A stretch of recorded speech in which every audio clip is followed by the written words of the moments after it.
Well, good evening, Carnegie. It's good to see you guys. Absolutely. I'm Millard House, Superintendent of Schools here in HISD, and it is an honor and a pleasure to be here with you this evening. I'd like to first of all start off by acknowledging my loved ones in the audience. I have several loved ones to my left, and they are here for a good reason. I'd also like to thank the Haynes and Mays family for an epic weekend, starting on Friday all the way till today. But as I indicated, it is an honor to be here with the graduating class of 2023 for Carnegie Vanguard High School. I happen to know beyond the shadow of a doubt that you have been working extremely hard with your family, your community around you to truly make this day a possibility in your lives. I would reveal my source in reference to how I know that, but she'll be riding in the car with me after she walks across the stage, and let me tell you, I don't want to be held accountable for saying the wrong thing, so I'm going to just leave that there. So, all jokes aside, I know firsthand what it took for each of you to get to this particular point. And I would like to take a moment to just applaud each of you for your achievements. You guys have worked your behinds off. And so let's give them a big hand for all that they have gone through. This is an incredible group of students. And what I will say is that I've had an opportunity to get to know some of the students at Carnegie, and I have been so impressed. So to the staff, to the principal, you guys have done a phenomenal job. Now, I once walked right in the shoes that you guys walked in and faced many of the same challenges that you guys faced to really get to this point of success in this next stage in your lives. I remember being a student with exceptional needs and struggling with dyslexia and what was called a tongue thrust, which caused me to have some issues. I was frustrated with myself and often felt like I was not enough for what society needed.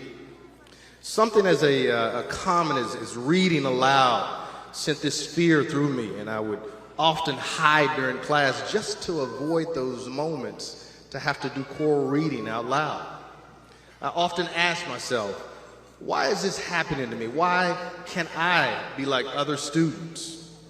What did I do to deserve this disability called dyslexia? I was grateful that my mother and father, who were both educators, empowered me to take matters into my own hands. But the challenges would not stop there. As a 14-year-old freshman going into high school, I was feeling on top of the world.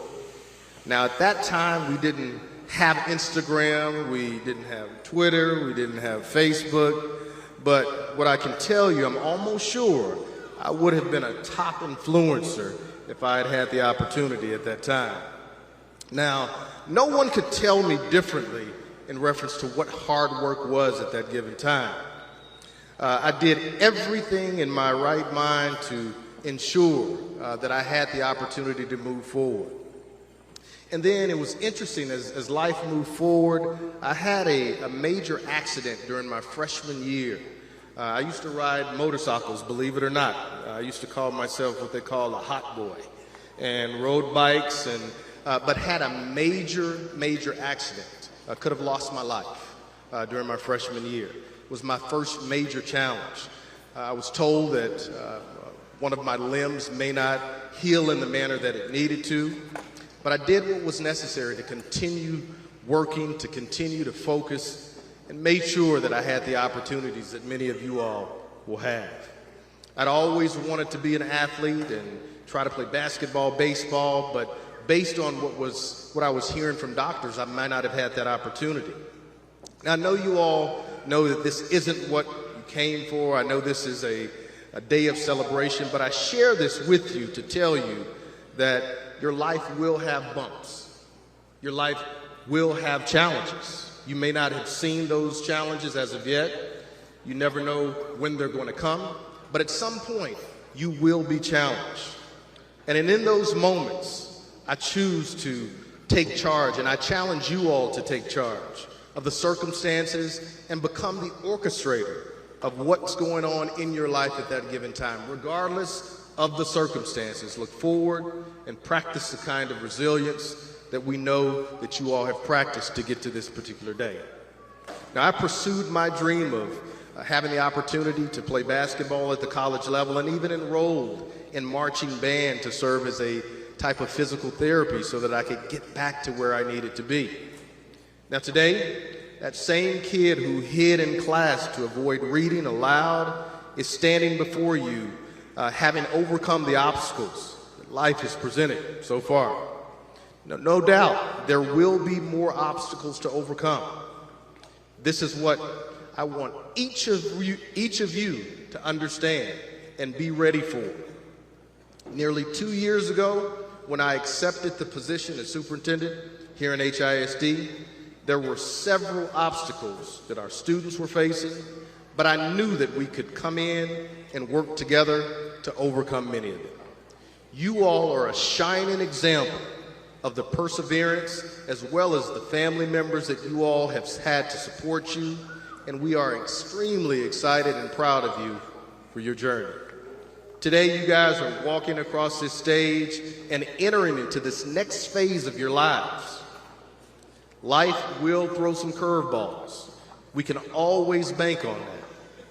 But I challenge you to catch that ball and throw it back. Some of you may have your whole life mapped out, and some of you may not know what it's going to look like over the course of the next few months.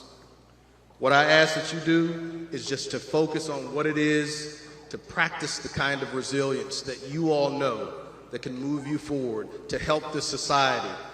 Because God knows we need the support that we need in this society, and there's a group of individuals that are sitting in front of me that can make a major difference. Do you guys agree?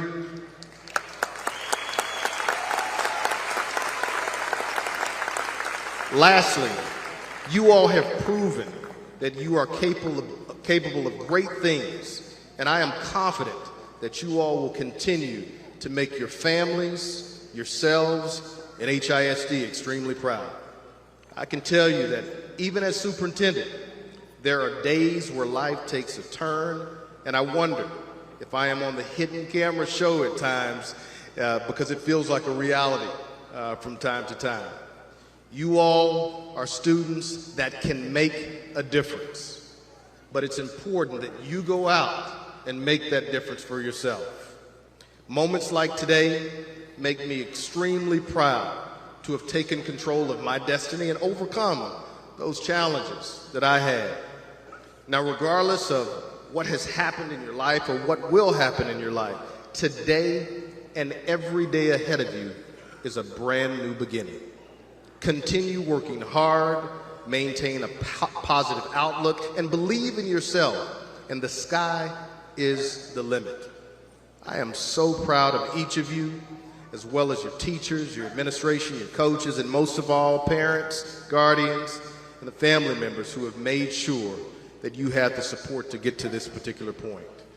Continue to lean on those that love you, your family, your loved ones, to ensure that when those tough times are in front of you, you have someone that loves you and knows what it looks like to take you to that next step. Congratulations, class of 2023. You are a true testament of the public and the public of power around education. Thank you all. Now let's get this thing underway and get these diplomas behind our students. Congratulations, kiddos. We're proud of you.